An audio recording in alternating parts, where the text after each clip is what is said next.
আজকে বলে তোর বিয়া। কে কিছু বলবি? কে তোর বিয়ে কবে? তুই হইলে কি করবি? কে তোর বিয়েতে কি দাবার দিবি না? আমরা কি খাবো না? আমরা তো কি তোর বলতো না? তুই কি জীবনও ভালো হবি না? তোর এই ইল্লালের সব যাবো না জীবনও? আমি কি করলাম আবার? তুই মাথায় দিয়ে রাখছিস কে? এই বিয়ে বাড়িতে যে খাবার বেশি হলে ওই খাবারটা নিয়ে এসে একটু একটু করে খাই, আমার খিদে লাগে বেশি। আমার হাতে অনেক পাতিল আছে, তোর অনেক বদনা কেন? না রে, আমার বারবার হাগা আসে তো এর জন্য বদনাটা কাছে রাখি। কেন বারবার বাথরুমে যাস? তোর গুয়াত কি হলো রে?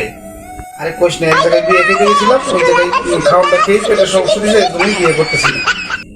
তাই বলে কি তুই বিয়ে করাই বাদ দিবি নাকি? শীতের দিনে এসে বসে।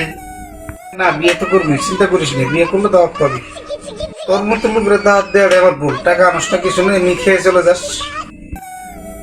আচ্ছা তোর কি এই সবটা যাবে না তো? সবসময় আমাকে ছোট করে দেখোস। আচ্ছা তুই বল, আমি বাথরুম থেকে আসি একটু।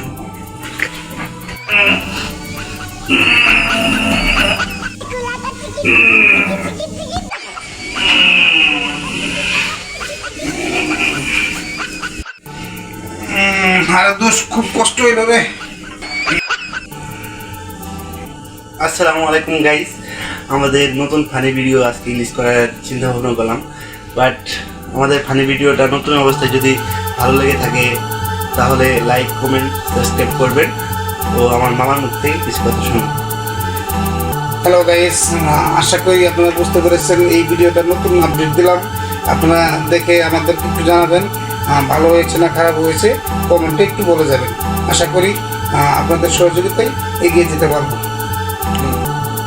ধন্যবাদ, সবাই ভালো থাকবেন, বেশি বেশি সাবস্ক্রাইব লাইক কমেন্ট করে দেবেন।